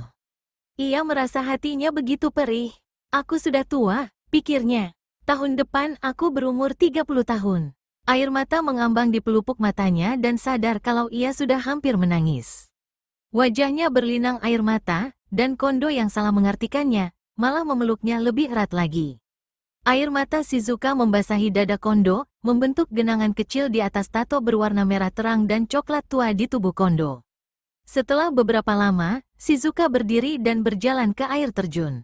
Mencelupkan kain ke air yang dingin seperti es, ia membasuh wajahnya, lalu menciduk air dengan tangan untuk minum. Hutan di sekelilingnya sunyi, yang terdengar hanyalah nyanyian katak dan jangkrik. Udara mulai terasa dingin. Mereka harus bergegas jika ingin sampai ke desa sebelum malam. Kondo telah mengangkat buntalan, mengikatnya pada sebatang kayu, lalu memanggulnya. Kau tahu, katanya selagi mereka berjalan, meninggikan suara agar terdengar oleh Shizuka yang berjalan di depannya karena lebih mengenal jalan, aku tidak yakin kau bisa menyakiti Takeo. Kurasa kau tidak mungkin bisa membunuhnya. Mengapa tidak? Tanya Shizuka sambil menoleh, aku pernah membunuh laki-laki. Aku tahu reputasimu, Shizuka. Tapi saat kau bicara tentang Takeo, wajahmu melembut seakan kau menyayanginya. Dan aku tak percaya kau bisa membuat Lady Shirakawa sedih karena rasa sayangmu yang begitu besar padanya. Kau tahu semuanya, kau tahu semua tentang diriku.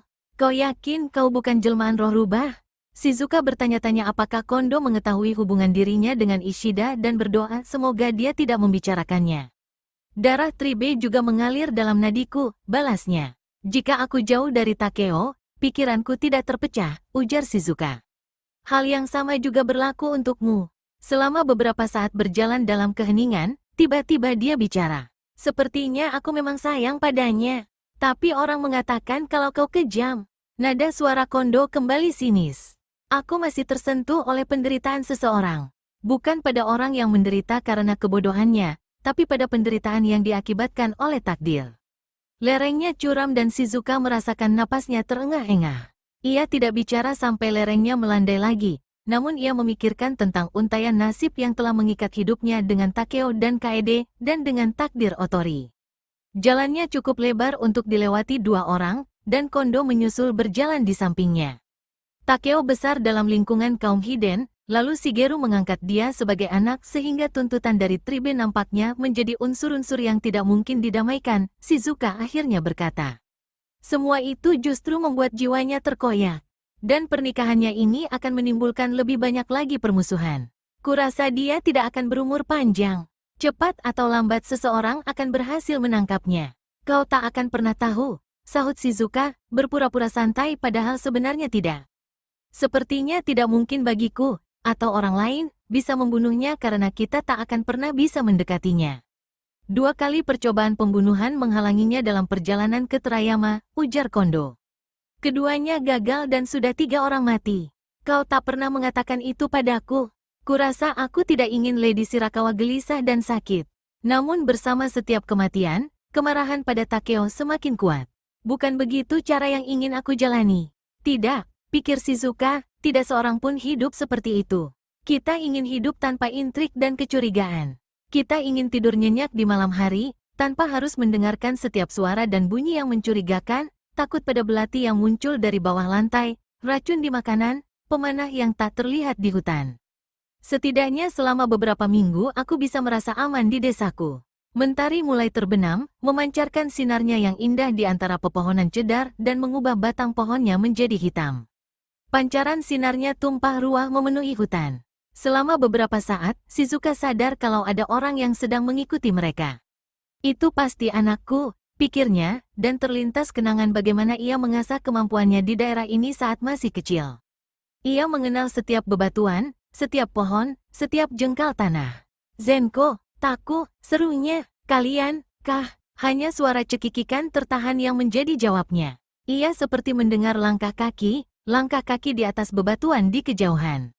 Anak-anak mengambil jalan pintas untuk pulang ke rumah, berlari melewati punggung bukit dan menuruninya lagi, sementara ia dan Kondo menyusuri jalan yang melebar. Ia tersenyum dan mencoba membuang kegalauan hatinya. Ia akan lakukan yang apa terbaik bagi kedua anaknya. Dan ia akan menuruti nasihat kakek neneknya. Apapun yang mereka minta, akan ia lakukan. Ada kenyamanan tersendiri dalam kepatuhan, seperti yang Kondo katakan, itu adalah segalanya bagi Tribe. Sekali lagi ia berusaha untuk tak memikirkan tentang ketidakpatuhannya di masa lalu dan berharap hal itu tetap terkubur dengan mereka yang sudah mati. Mereka keluar dari jalur utama, dan mulai merangkak menaiki setumpuk batu besar kemudian satu batu kecil lagi yang terhimpit di antara tebing batu terjal. Jalan di depannya menikung dan mulai menurun di lembah. Shizuka berhenti selama beberapa saat, pemandangan di hadapannya tak pernah berhenti membuatnya terpesona, lembah yang tersembunyi di tengah pegunungan terjal sangatlah mengagumkan. Samar-samar dari balik kabut terlihat asap dari tungku perapian dan sekumpulan rumah yang ada di bawah, tapi saat mereka menyusuri jalan melewati dataran, rumah-rumah itu terletak di atas, dilindungi oleh dinding kayu yang kuat. Dari gerbang yang telah terbuka, dua penjaga dengan ceria menyambut Shizuka. "Hei, selamat datang. Beginikah cara kalian menyambut tamu? Begitu santai, bagaimana kalau aku musuh? Kedua putramu yang memberitahukan kami kalau kau sedang kemari," sahut seorang penjaga. "Mereka melihatmu di pegunungan." Rasa bangga menyelimuti diri Shizuka. Baru sekarang ia menyadari kecemasannya terhadap mereka. Tapi mereka masih hidup dan dalam kondisi sehat. "Ini Kondo," ujar Shizuka terbata-bata, menyadari kalau ia tidak tahu nama belakang orang itu. "Kondo Kichi," sahut Kondo. "Ayahku adalah Kuroda Tetsuo." Mata para penjaga menyipit saat mendengar nama itu, mereka menarik kesimpulan tentang laki-laki itu baik dari penampilan maupun dari asal-usulnya. Mereka berdua sepupu atau keponakan Shizuka, mereka besar bersama, menghabiskan waktu bersama kakek neneknya, dikirim ke sana untuk dilatih saat ia masih kecil, waktu yang sama ketika ia bersaing, juga belajar mengecoh kedua orang yang sekarang sedang bertugas jaga. Kemudian suratan takdir membawa hidupnya pada Kumamoto dan Arai. "Hati-hati dengan Shizuka," salah seorang dari mereka memperingatkan Kondo. "Aku lebih baik tidur dengan ular berbisa daripada tidur dengannya." "Kau memang pantas tidur dengan ular berbisa," sahut Shizuka pedas. Kondo hanya melirik pada Shizuka tanpa berkata sepatah kata pun, sebelah alisnya naik saat mereka berjalan lagi. Dari luar, rumah-rumah di desa ini tampak seperti rumah petani, dengan atap dari jerami dan tiang dari kayu pohon cedar yang warnanya telah memudar. Alat-alat pertanian, kayu bakar, karung beras dan batang bambu disusun rapi di dalam lumbung yang ada di belakang rumah. Jendela luar dipalang dengan jeruji kayu dan anak tangga terbuat dari potongan kasar batu gunung. Namun rumah-rumah itu menyimpan banyak rahasia, lorong rahasia, terowongan dan gudang bawah tanah, lemari dan juga lantai palsu yang mampu menyembunyikan seluruh penduduk desa bila diperlukan. Hanya sedikit orang yang tahu keberadaan desa terpencil ini, meskipun begitu keluarga Muto selalu siap menghadapi serangan. Mereka juga mendidik anak-anaknya dengan tradisi kuno Tribe. Shizuka tergetar saat teringat kenangan masa kecilnya. Debaran jantungnya kian cepat. Tak satu pun peristiwa, bahkan pertempuran di Kastil Inuyama, yang dapat menyamai kegembiraan permainan semasa kecil. Rumah utama terletak di pusat desa dan, di pintu masuk, keluarga Shizuka telah menunggu untuk menyambut kakeknya dan juga kedua putranya, dan yang membuatnya terkejut juga senang, di samping kakeknya, berdiri pamannya, Muto Kenji. Kakek, paman, ucap Shizuka memberi salam dengan sepenuh hati, dan ketika hendak memperkenalkan Kondo, putra keduanya berlari kegirangan menghampiri kemudian merangkul pinggang Shizuka. Taku, kakaknya menegur, kemudian berkata, "Selamat datang, ibu. Sudah lama sekali kita tidak bertemu. Kemari, coba kulihat kalian," ujar Shizuka, gembira karena kedua putranya ada. Mereka berdua sudah bertambah besar dan tidak ada lagi kegemukan anak-anak yang menggemaskan. Usia Zenko 12 tahun pada awal tahun ini, dan Taku 10 tahun. Putra keduanya berotot, dan mereka berdua memiliki pandangan yang tajam dan tidak mengenal rasa takut. "Dia tumbuh seperti ayahnya," ujar Kenji, menepuk bahu Zenko. "Memang benar," pikir Shizuka sambil menatap putra pertamanya. "Sosoknya seperti Arai." Sedangkan Taku, pikirnya, lebih memiliki paras seorang Muto, dan dia, tidak seperti kakaknya, memiliki garis lurus keturunan Kikuta di telapak tangannya. Pendengaran yang tajam dan kemampuan lainnya mungkin ada pada dirinya. Tapi Shizuka akan mencari tahu lebih banyak lagi nanti. Sementara itu, Kondo berlutut di hadapan kedua tetua Muto, menyebut nama dan silsilah keluarganya. "Dia telah menyelamatkanku," ujar Shizuka. "Kalian mungkin sudah mendengarnya, pernah ada percobaan pembunuhan terhadapku. Bukan hanya kau," kata Kenji, menangkap pandangan mata Shizuka, seolah menyuruh diam, dan memang Shizuka tidak ingin terlalu banyak bicara di depan kedua putranya. "Kita bicarakan itu nanti. Aku senang bertemu denganmu." Seorang pelayan datang membawa air untuk membasuh kaki kedua orang yang baru datang. Kakek Shizuka berkata pada Kondo, "Selamat datang di rumah ini dan kami sangat berterima kasih padamu. Kita pernah bertemu tapi sudah lama sekali. Saat itu kau masih kecil, mungkin kau tidak ingat. Silakan masuk." Bersamaan ketika Kondo mengikuti sang kakek ke dalam, Kenji berbisik pada Shizuka, "Apa yang terjadi?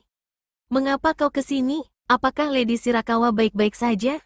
"Kurasa tidak ada yang dapat mengubah rasa sayangmu padanya, ya," sahut Shizuka. "Dia bergabung dengan Takeo di Terayama. Kurasa mereka akan segera menikah menentang semua nasihatku, kalau boleh kutambahkan. Pernikahan itu bencana bagi mereka berdua."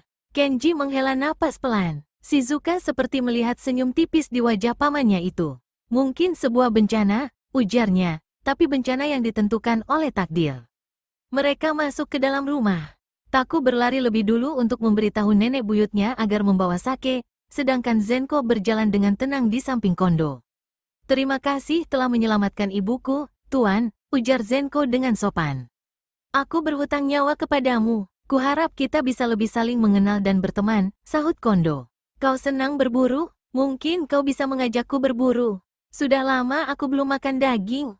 Bocah itu tersenyum dan mengangguk.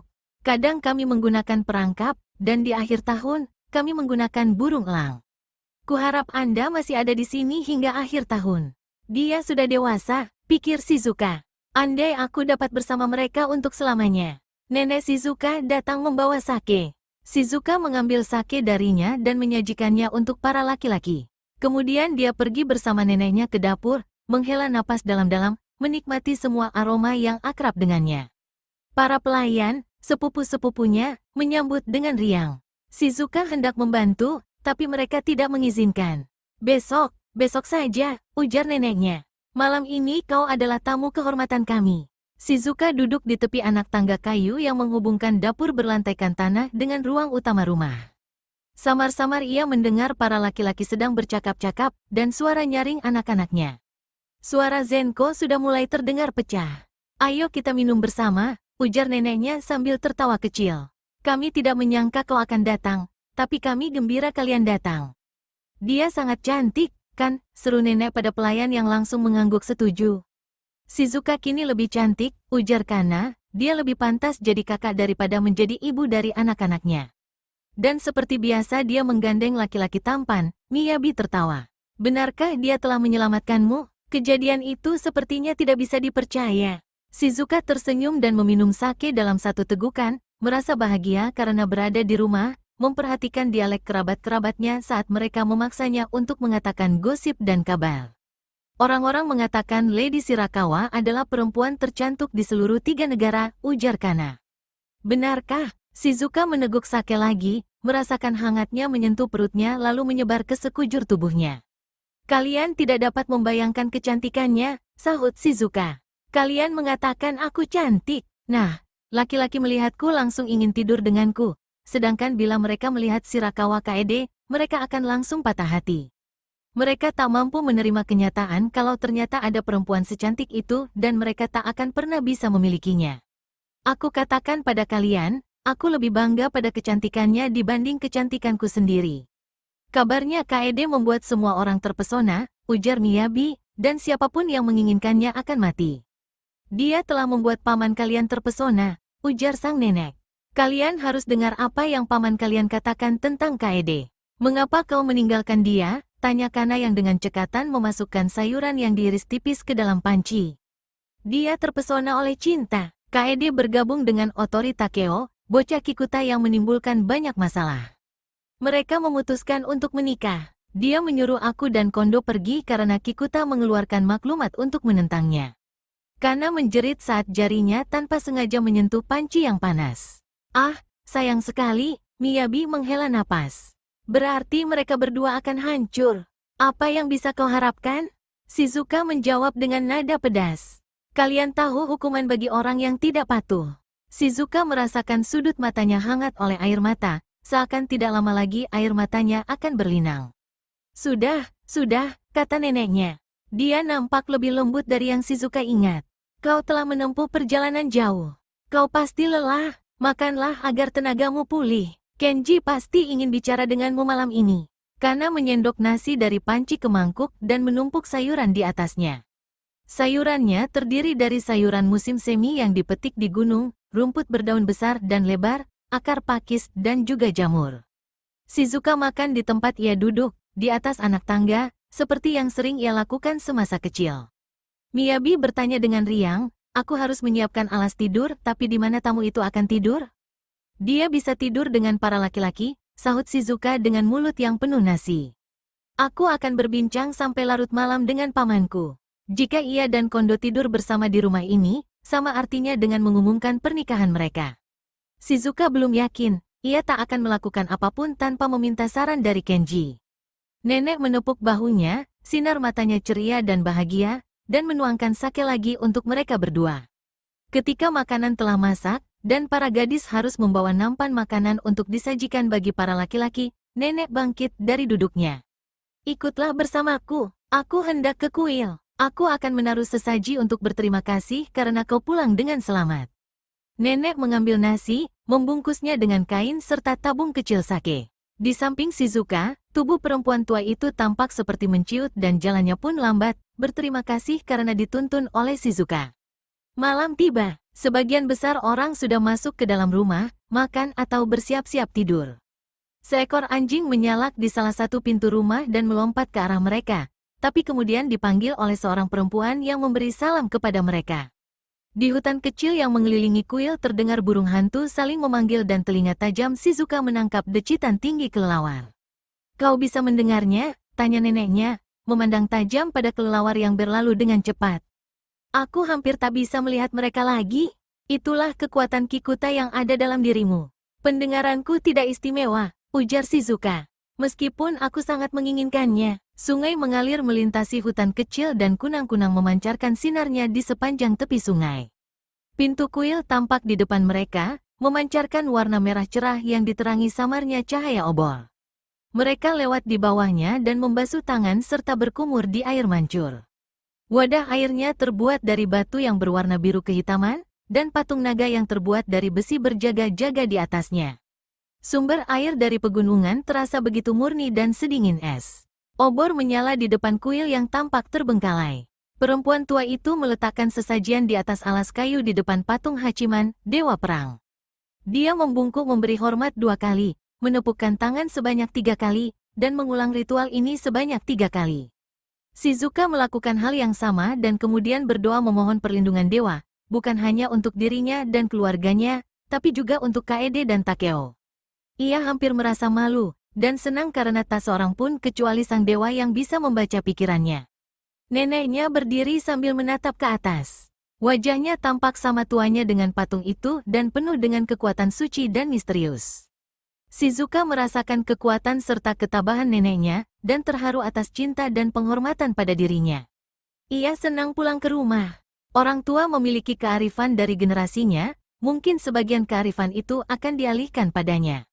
Mereka diam tak bergerak selama beberapa saat, dan kemudian terdengar suara terburu-buru, pintu bergeser terbuka, dan langkah kaki di beranda. Rahib datang menghampiri mereka, sudah mengenakan pakaian tidur. Aku tak mengira akan ada yang datang selarut ini, ujarnya. Masuk dan minumlah teh bersama kami. Cucuku sudah pulang. Ah, Shizuka, sudah begitu lama. Selamat datang. Mereka duduk dengan Rahib dan istrinya selama beberapa saat, bercakap-cakap dengan santai tentang kabar angin yang beredar di desa. Kemudian sang nenek berkata, sekarang Kenji pasti sudah ingin bertemu denganmu. Kita tidak boleh membuatnya menunggu. Mereka berjalan pulang, rumah penduduk sudah gelap dan sebagian besar sunyi.